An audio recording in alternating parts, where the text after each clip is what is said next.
po si Sister Anne.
Kinabahan mo eh.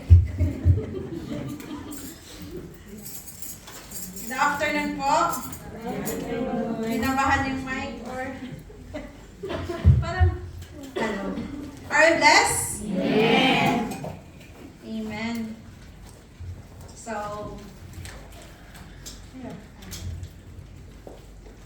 ang ating pong pag-aaralan today ay pinamagatang The Legacy of Faith. Sige po, let us stand. Let us read po our key verse. Sige po. Then Jeremiah said to the family of the Rechabites, "This is what the Lord Almighty, the God of Israel says. You have obeyed the command of your forefather Jehonabab and have followed all his instructions and have done everything he ordered. Therefore, this is what the Lord Almighty, the God of Israel says. Jehonadab, son of Rechab, will never fail to have a descendant to serve me." Let us pray. Hallelujah, Jesus. Hallelujah, Lord. We thank you, Father God, this afternoon, Lord. Lord, as we listen to your word, Father God, I pray, Lord, na kayo po ang pamagitna sa amin, Father God. I pray, Father God, for your anointing, Father God. I pray for the Holy Spirit, Father God, to be with me, Father God, especially, Lord, in delivering your words, Father God. I pray, Lord, na magkaroon ng ikaw magbigay sa akin ng heavenly wisdom, Lord, na ma-share ko ang iyong salita, Lord, with clarity, with boldness, Father God. Hallelujah, Lord. Lord, I acknowledge that apart from you, I am nothing, Lord. So I entrust to you everything this afternoon, Lord, and even, Lord, sa lahat ng mga anak na nandito ngayon, Lord, na kayo po ang umipo sa puso ng bawat isa, Father God. Hallelujah. Open our hearts, Father God, to listen your word, Father God. Open our ears, Father God, na handa po kaming magpaturo, O God. Hallelujah. Kung ano man po ang aming mapakinggan today, Lord, na magamit namin sa aming paglalakbay, O God. Dalangin ko po, O God, na ikaw ang cover us, Father God, with your precious blood. We rebuke any disturbances, Father God, this afternoon, Jesus. We entrust to you everything in Jesus' name we pray. Amen.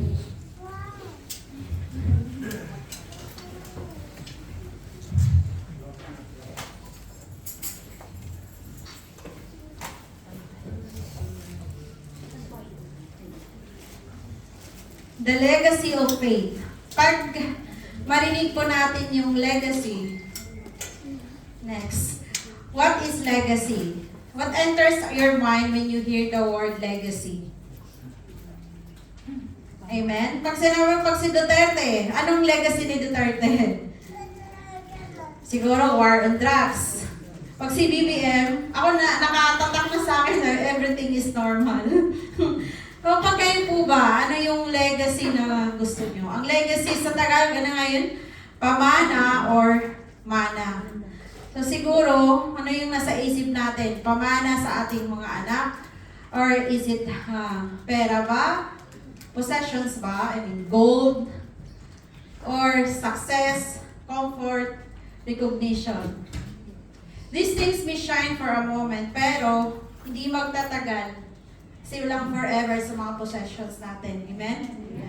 The word legacy, in Tagalog nga, sabi doon, it's pamana, the most common or something passed down.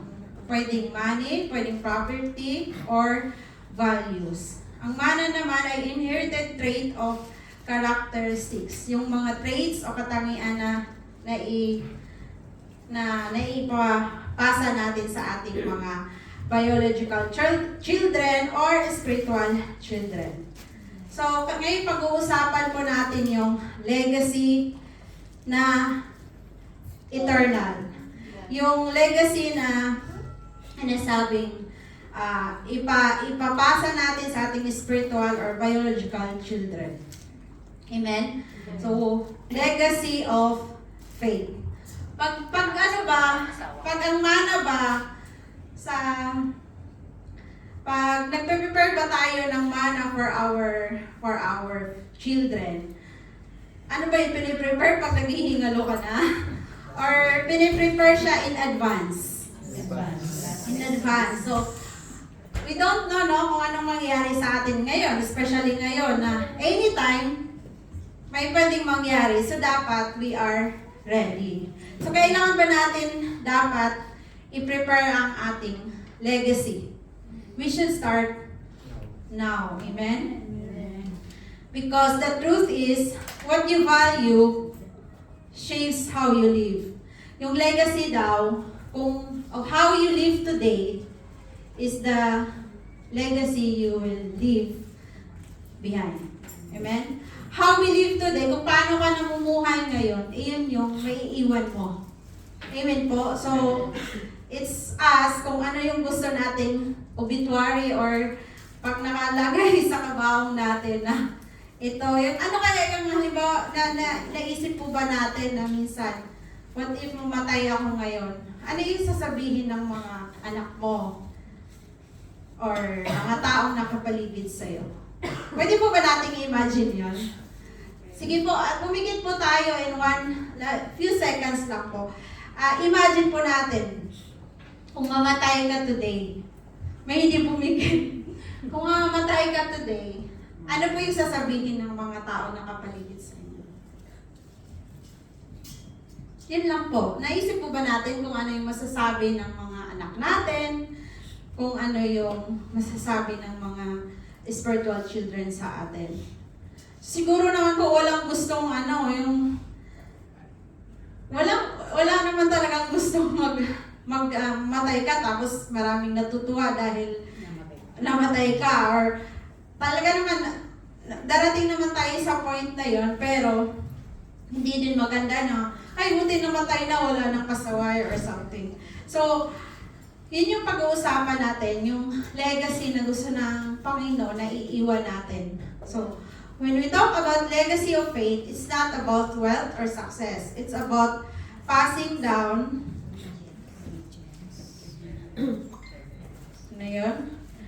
passing down obedience, reverence for God, and for godly values from one generation to generation.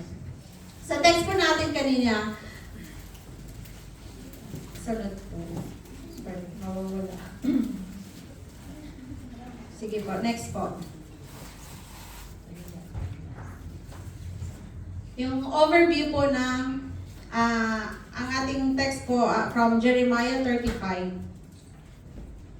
Yung overview po ng chapter 35 is, during Jehoiakim's reign, God commands Jeremiah to ask the Rechabites, mali, sorry te, dahil lang, papa-off muna te. Pa-off.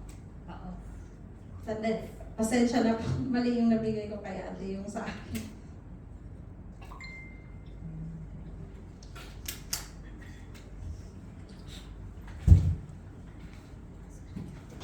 Dahil lang para mali yung nabigay ko.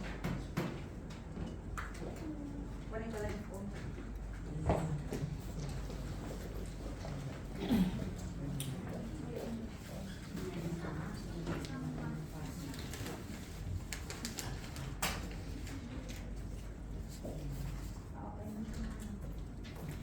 Di ko lang na-delete.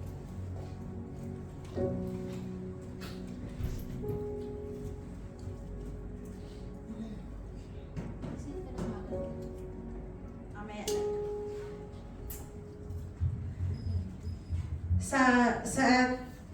Jeremiah 35 po, in verses 1 to 11, during Jehoiakim's reign, God commands Jeremiah to ask the Rechabites, a nomadic clan, to come to the Lord's temple and give them wine to drink.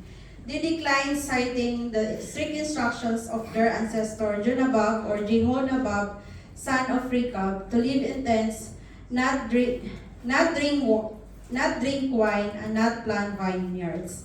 Sa verses na ito, 1 to 11, ito yung time na sinabihan ng Panginoon si Prophet Jeremiah to invite the Rechabites clan, the Rechabites family, doon sa kanyang temple. At sabi ng Panginoon doon na bigyan sila ng wine. But yung response ng Rechabites, they decline because citing the strict instructions of their ancestors. Kasi may instruction ng kanilang mga ancestors na they are not allowed to drink wine, they are not allowed to plant vineyards, and they don't allow to stay at home. I mean, they just live in tents.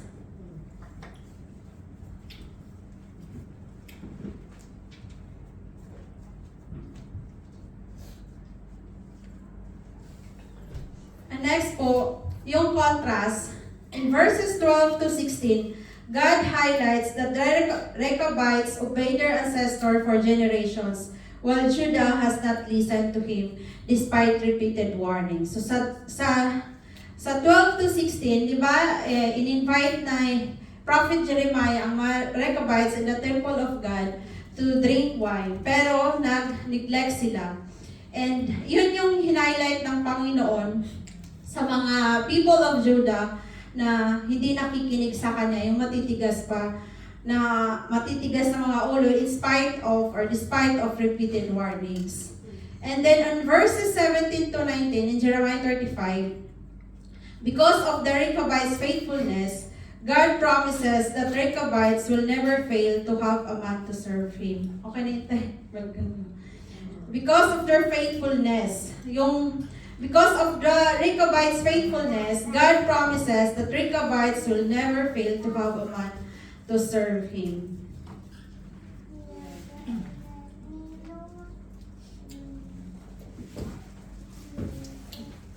How to live a legacy of faith.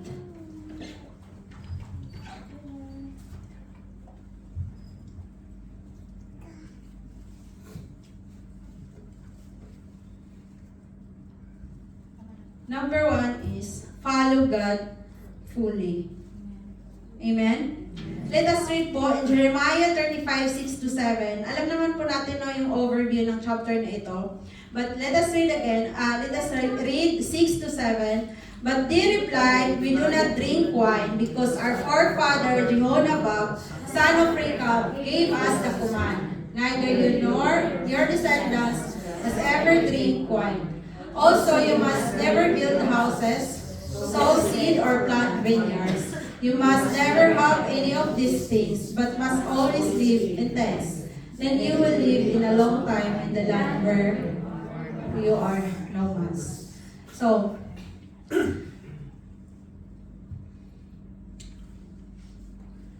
the Rechabites refused to drink wine because of their commitment to their forefathers, Jehonadab, yun yung son of Rechab. So, just like the Rechabites, our daily choices shape the future of our family. When we choose to follow God fully, we create a legacy that goes beyond your lifetime. There is consistency. Kahit matagal na pong galing pa sa forefathers, siguro centuries na nakinuman sila na hindi ka mag-uminom, hindi mag-plant vineyards, and you must always live in tents. They still honor this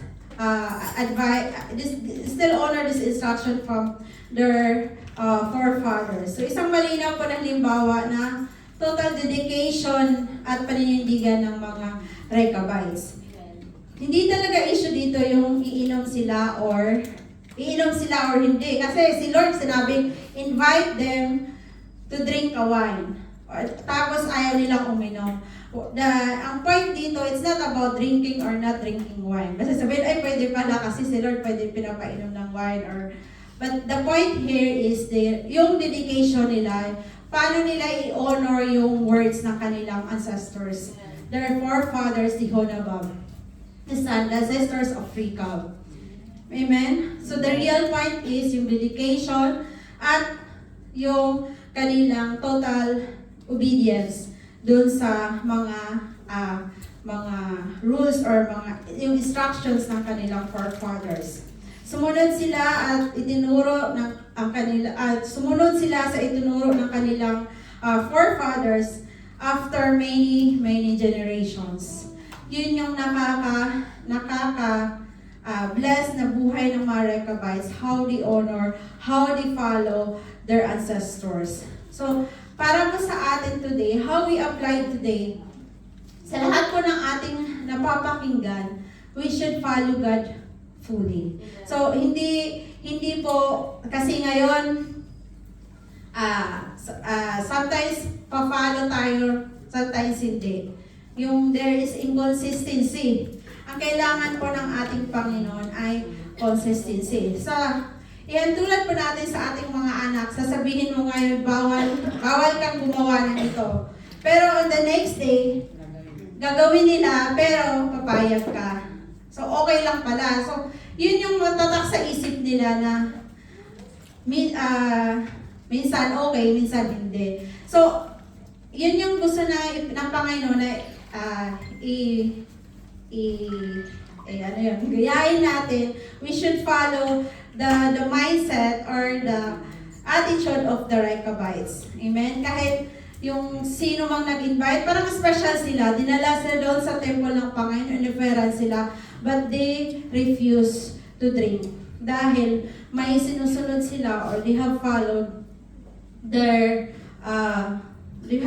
instructions of their forefathers. So, ang ibig sabihin po, obey not once, but continuously.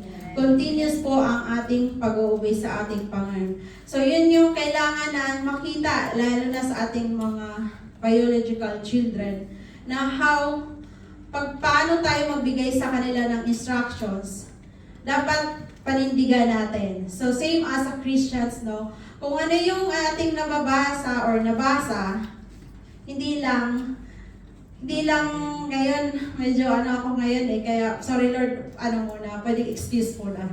So, ang gusto ng Panginoon ay maging consistent tayo doon sa ating pag-follow sa Kanya. Fully, not all, wholeheartedly. Amen? Amen.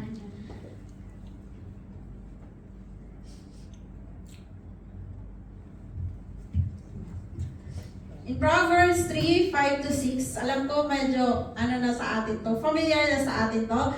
Trust in the Lord with all your heart and lean not on your own understanding. In all your ways, submit to Him, and He will make your paths straight. So commitment in every area of our lives. Amen?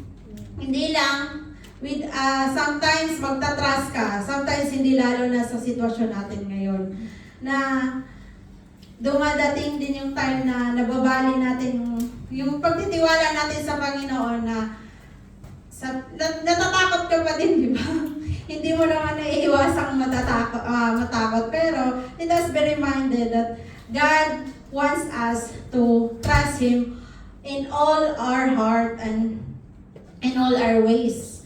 Hindi yung, ito kaya ko to kaya ko naman to ngayon, parang nakakalimutan. Diyan ka muna, Lord. Kaya ko naman itong gawin. Or kakausapin mo na siya or magtitiwala ka na lang pag kailangan na talaga or imposible na. Yung parang last option mo na lang yung prayer kasi prayer na, minsan ginagawa na lang natin, prayer na lang talaga. Nilalang natin. Whereas, yun dapat yung pinaka-importante ang magtiwala tayo sa ating Panginoon. Amen? In Colossians 3:23, sabi po doon, whatever you do, work at it with all your heart as working for the Lord, not for human masters. So with all our heart, kung ano may gagawin natin para sa ating Panginoon, kailangan galing lahat with all our hearts as working for the Lord. Hindi naman tayo nagtatrabaho para sa ating mga human masters. Amen? Next po, act on God's word. Hindi lang po tayo makikinig, hindi lang po tayo magtitiwala, but we have to act on God's words. Amen? Basahin natin, we have in Jeremiah 35:8, we have obeyed everything our father Jehoshaphat, son of Rechab, commanded us. Neither we nor our wives nor our sons and daughters have ever drunk wine. Amen? Hindi lang sila nag-obey sa kanilang forefathers. Talagang ginagawa nila yon. Kung tutuusin, no, nung in-invite sila ni Prophet Jeremiah sa temple ng Panginoon, that time parang dakila kang panauhin na inimbitahan ka ng Prophet Jeremiah sa utos ng Panginoon. Pero hindi nila binabali dahil sinusunod nila yung word o yung instruction ng kanilang forefathers. So, obedience in action, not just belief.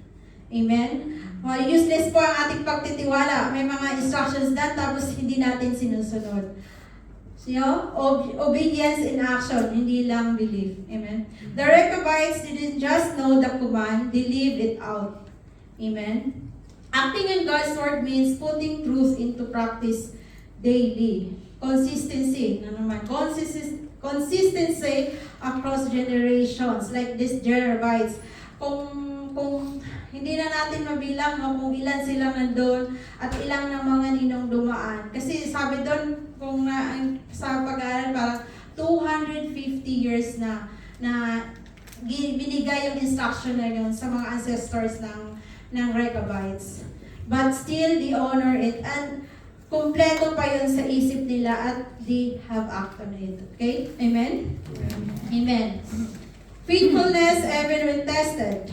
Makikita natin doon yung faithfulness ng Rechabites doon sa instructions ng kanilang mga ancestors. Even when they are tested. So, like us, no, kung darating man tayo sa mga pagsubok, kung darating man tayo sa mga test, dapat we should remain faithful to our living God. Amen? Even na pressure sila doon, no? Kasi ininbitahan ka, tapos, di ba parang nakakahiya naman pag ininbitahan ka, tapos hindi ka kakain or iinom. Parang pinuntahan kayo mismo ni Prophet Jeremiah dalhin sa temple ng Panginoon. And then, inineglect mo or inineglect mo kasi ayaw mong mabali, di ba? But they stand the truth, they stand what their instructions. The instructions of their ancestors. So, yun yung isa sa atin na makita din sana sa ating mga biological children or spiritual children, how we stand or how we act on God's word. Amen. Minsan, nare-review ka na nga sa sarili mo anak na, lalo na yung pedestrian line na naka-red. Pero safe naman, minsan tumatawid. Nalala ko nun, disobedience pa rin yun. Kasi kahit sabihin mong safe, but still, disobedience pa rin yun. Pag nakikita ng anak mo yun, di ba? Kaya nga sabi nun, pag medyo gumawa ka ng hindi tama. Medyo hindi tama naman talaga. Magawa mo ipakita lalo na sa mga bata kasi nakatatak yan sa isip nila. Pero I believe wala sa atin yun. Hindi na natin yun gagawin, amen? Kasi ang law ng land ay law din ng Panginoon. We should honor, we should respect the law, amen? Amen.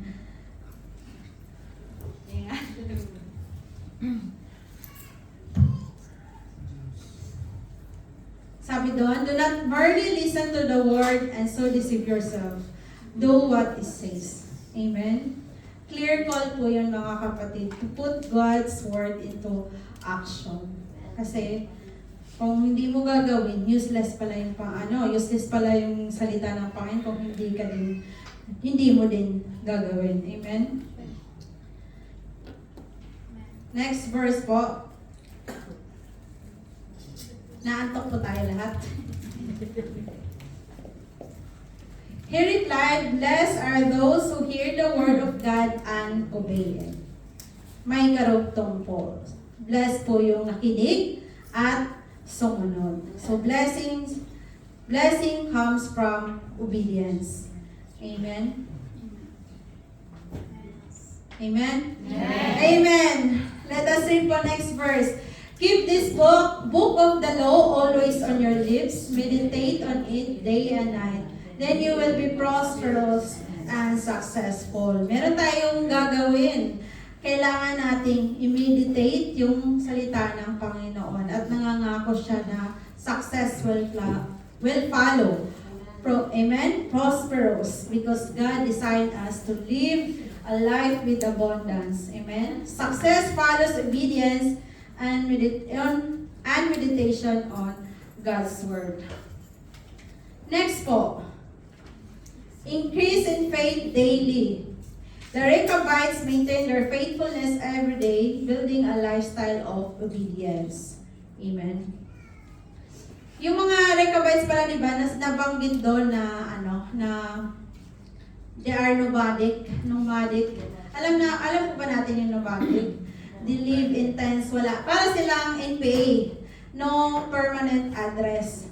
So, pag dito na lugar, di din sila nagpa-plant, diba? Kasi doon, they don't plant vineyards. Kasi, para lang silang strange doon or estranghero or foreigner sa lugar na yon dahil hindi naman sila nagtatagal, kaya nakatira lang sila sa mga tents. So, isa po yung patunay na parang sinegregate or sinet aside or sinet apart nila yung mga sarili nila from the worldly things. Na isang patunay na tawag doon, limutan ko, na pinakita nila na yung buhay ay isang paglalakbay lamang. Hindi permanenteng tahanan. Di ba? Yun yung sign. Yung mga nomads kasi, yun yung mga people or tribes na walang permanent home, no permanent address. So, parang this time pupunta sila sa lugar na to, and then susunod pupunta sa ibang lugar, doon sila magtatrabaho. Pero di sila nagpa-plant kasi wala naman silang lupa, kasi nga stranger lang sila. So, parang isa din yung patunay sa legacy of faith, na yung possessions talaga, parang bumabalik doon sa legacy, yung possessions talaga, hindi mo siya maiiwan. So, kaya tayo, ang ating maiiwanan lang ay yung faith. Amen. So, hindi natin yung may iwan yung faith natin, may iwanan ng maayos kung tayo mismo, hindi tayo nasunod sa sana ba tayo? Increase in daily faith. Yun na pala. The Rechabites maintain their faithfulness every day, building a lifestyle. Kung talagang susundin mo, madali na lang, no? Kung yun na yung talagang lifestyle mo. Maglalago ka pag rooted ka sa salita ng Panginoon. Next, ate. Amen?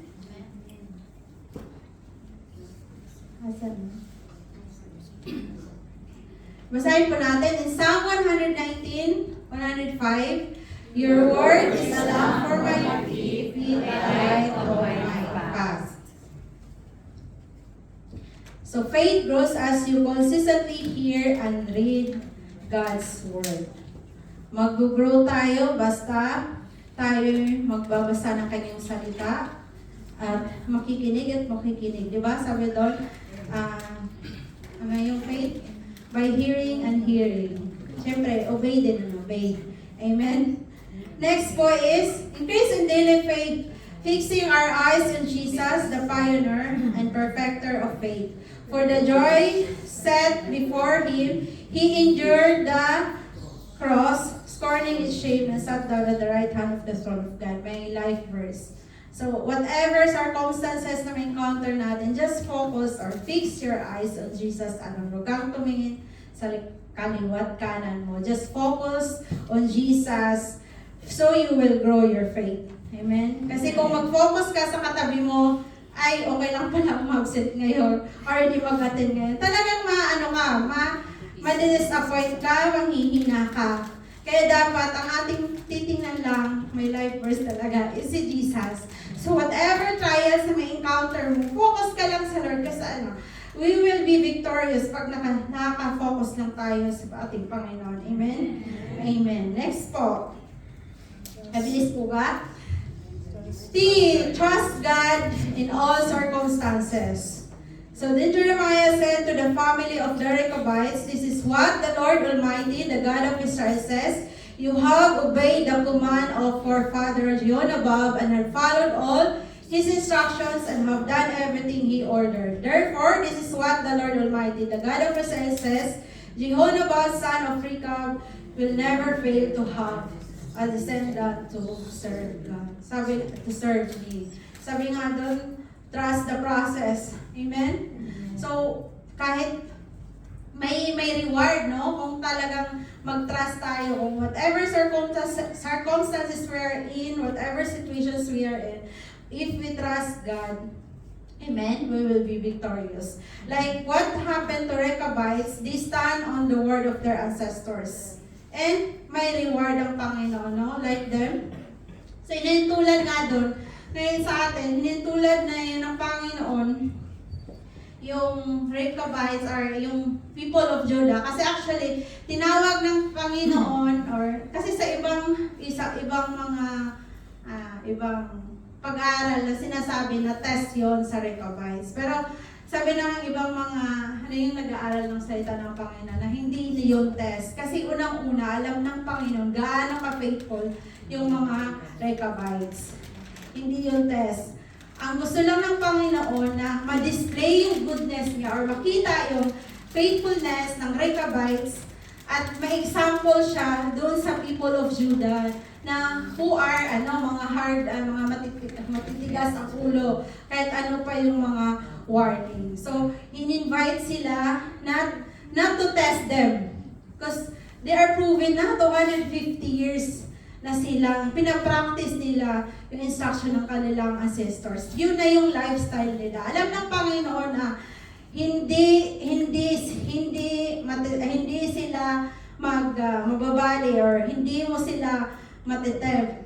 So, the main reason why they're invited is to display or ipakita yung faithfulness ng mga Rechabites. So, yun yung lesson din sa atin, no, na sometimes God used us, binibigyan tayo ng mga, huwag tayong umiyak, binibigyan tayo ng mga pagsubok, kasi gusto ng Panginoon na ma-display yung goodness niya sa buhay mo.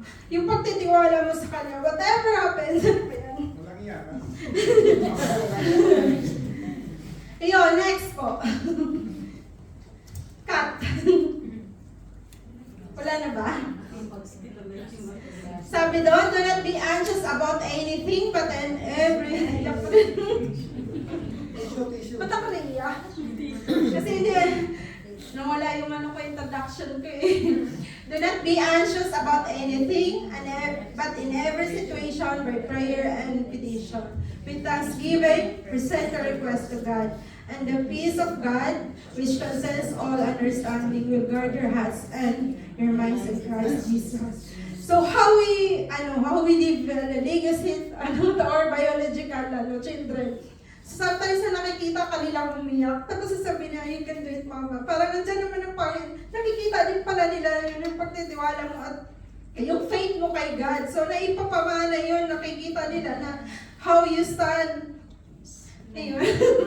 Hindi ko ma-explain pero yun na how you stand sa sitwasyon na habang subok na nag-stand ka pa din, nakikita yun ng mga anak natin. So yun yung positive or mga positive na may mga trials, yun yung makikita nila. Amen? Yun yung may pamana natin sa kanila. So when the time comes na sila naman yung dadanas ng mga pagsubok, ganun, meron akong tissue. Ay, may tissue ka.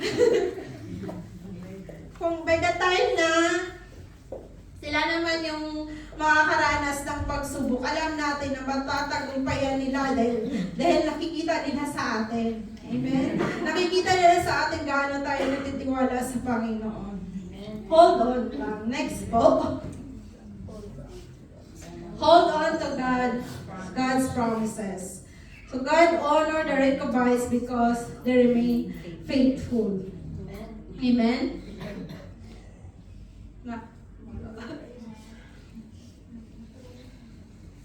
Next step.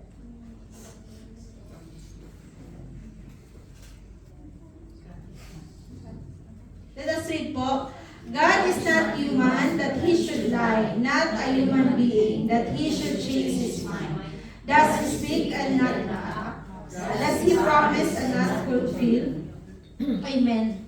Meron bang pagkakataon na nagsabi yung Panginoon na hindi niya ginawa? Amen?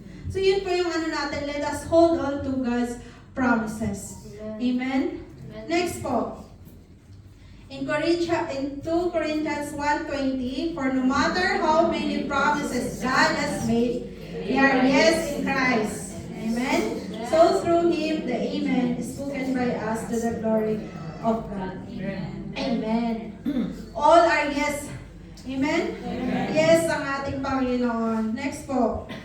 Be strong and courageous. Do not be afraid or terrified because of them. For the Lord your God goes with you. He will never leave you nor forsake you. Amen? All God's promises are fulfilled in Christ. Amen? Next po.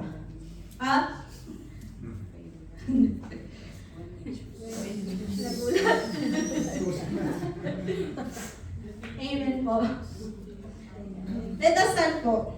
Ang conclusion natin, when we choose to follow God fully, act on His word, increase in faith daily, trust Him in all circumstances, hold on to His promises.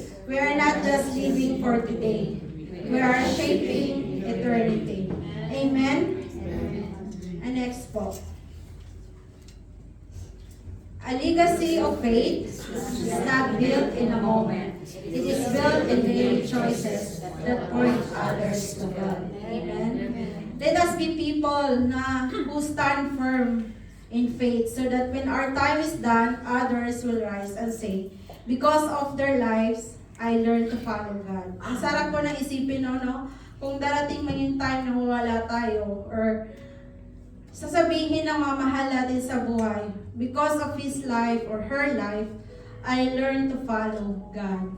Amen? So let us remember those reminders and maganda pong isipin at masarap pong isipin na when the time comes, when you face to the Lord, sasabihin ng Panginoon, well done, good and faithful servant. Hallelujah.